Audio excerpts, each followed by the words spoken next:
ওয়াল্লাহু আলিমুন বিযাতিস সুদূর ওয়াল্লাহু আলা কুল্লি শাইইন কাদির ইন্নাল্লাহা আলা কুল্লি শাইইন কাদির ওয়া মা কানা রাব্বুকা নাসিয়া। আল্লাহ পাক বলেছেন, আমি সমস্ত বিষয়ের উপর কর্তৃত্বশীল, আমার হাতে রাজত্ব, আমার হাতে সার্বভৌমত্ব, আমার হাতে সুপ্রিম সভরেন্টি, আমি সমস্ত বিষয়ের উপর কর্তৃত্বশীল, হৃদয়ের ভিতরের কথা আমি জানি।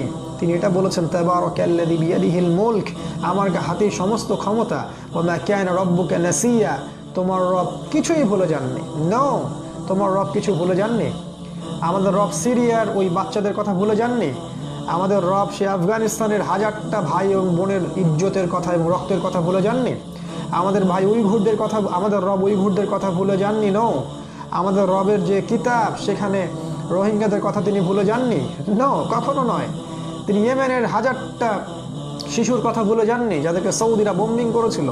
তিনি ইরাক এবং সিরিয়া, লেবানন, জর্ডান, প্যালেস্টাইনের ভাই বোনদের নির্মম নির্যাতনের চিত্রটা কখনো ভুলে যাননি। আল্লাহ রাব্বুল আলামিন কখনো কিছু ভুলে যান না। আল্লাহ সুবহানাহু ওয়া তাআলা ছাড় দেন, কখনো ছেড়ে দেন না। তাই যে হকের কথাটা বলতে এই কথাগুলো আসলো, এই হকটাকে আমাদেরকে রাষ্ট্রীয়ভাবেও কায়েম করতে হবে।